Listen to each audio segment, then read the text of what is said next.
السلام عليكم ورحمة الله وبركاته. وبه نستعين، أما بعد، فأعوذ بالله من الشيطان الرجيم. بسم الله الرحمن الرحيم.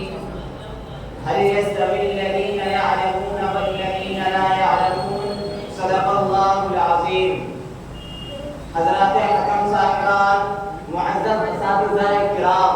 اور رفقائے کرام، تعلیم رجال کی طرح تعلیم نسواں کو بھی شریعت اسلامیہ میں غیر معمولی اہمیت حاصل ہے، اس لیے کہ جہاں بھی شریعت نے تعلیم کا مطالبہ کیا ہے تو ایسا اسلوب اور عمومی بیان اختیار کیا ہے جو دونوں صنفوں کو شامل ہے۔ چنانچہ ارشاد باری ہے هل يستوي الذين يعلمون والذين لا يعلمون، دوسری جگہ فرمایا لا يستوي الاعمى والبصير ولا الظلمات ولا النور، کہ جس طرح بینا اور نابینا برابر نہیں ہو سکتے، روشنی اور تاریکی برابر نہیں ہو سکتی، دھوپ اور سایہ برابر نہیں ہو سکتے، اسی طرح اہل علم اور غیر اہل علم برابر نہیں ہو سکتے۔ حضرات، تعلیم نسواں کی اہمیت کا نتیجہ تھا کہ جناب محمد رسول اللہ صلی اللہ علیہ وسلم جس طرح مرد کو وعظ و نصیحت فرماتے ان کو تعلیم دیا کرتے تھے،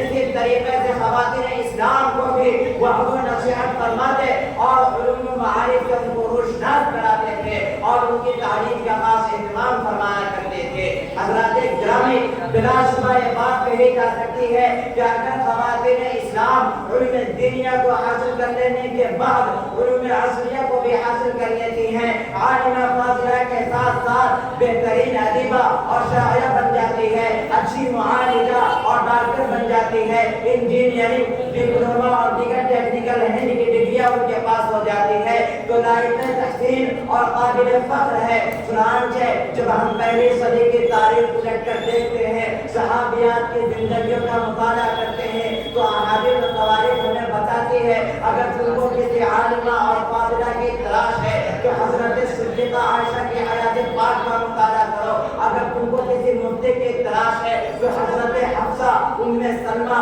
اور حضرت فاطمہ الزہرا رضی اللہ عنہا کے سوانح کا مطالعہ کرو، اگر تم کو کسی حافظ و قاری کی تلاش ہے تو ملکہ ہارون رشید کی کنیزوں سے عبرت حاصل کرو، اگر تم کو کسی محدث اور مفسر کی تلاش ہے تو ابن عساکر کی وصایوں کی زندگیوں کا مطالعہ کرو، اگر تم کو کسی مورخ اور ڈاکٹر کی تلاش ہے، کسی شاعرہ اور ادیبہ کی تلاش ہے، کسی حسابدار اور دیگر علوم عصریہ میں ماہر خواتین کی تلاش ہے تو سیدہ عائشہ کی مثال تمہارے سامنے ہے۔ یہی نہیں بلکہ ہزاروں کی تعداد میں ہم کو مثالیں ملتی ہے۔ برادران ملت اسلامیہ، خواتین اسلام کا یہ نمایاں کردار صرف علمی میدان ہی میں نہیں بلکہ اس کے علاوہ اور بھی میدانوں میں انہوں نے بقا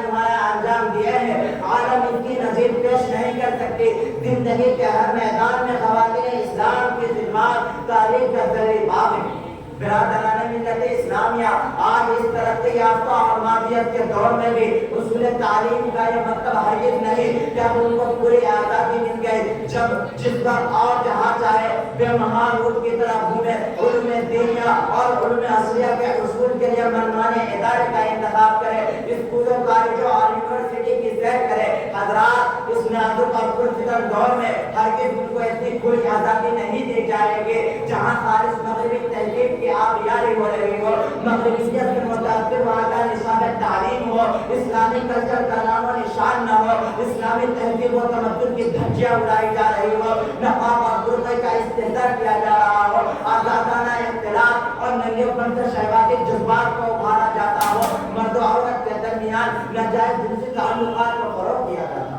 اس لیے میرے بھائیوں اور میری بہنوں، ان ہرے ہرے باغات کی لالچ میں مت آؤ، نوکری اور ملازمتوں سے فریب مت کھاؤ، مال و دولت کا حرص مت رکھو، بلکہ اپنی عزت و عظمت کو پہچانو، اپنے وقار اور برتری کی حفاظت کرو، اسلامی تعلیمات سے اپنے سینوں کو معمول کر لو، کیونکہ اسی کے متعلق تم سے سوال کیا جائے گا۔ اگر تمہارے گھر میں عصری علوم کا انتظام ہے تو حاصل کرو، ورنہ لاکھ مانگو۔ مالک کائنات نے جب پیدا فرمایا ہے تو رزق کا بھی بندوبست وہی کرے گا۔ ما من شیء الا علی اللہ رزقها، جس کو اللہ رزق دینا چاہے گا کوئی مائی کا لال اس سے ایک دانہ بھی چھین نہیں سکتا، اور جس کو اللہ رزق سے محروم کرنا چاہے چاہے گا کوئی ایک دانہ عطا نہیں کر سکتا. دعا کیجئے کہ اللہ تبارک و تعالیٰ تمام مسلمان مردوں عورتوں کو دین کی صحیح سمجھ عطا کرے اور علوم دنیا سے دلچسپی عنایت کرے. آمین وآخر دعوانا الحمدللہ رب العالمین. اس کے بعد حفیظ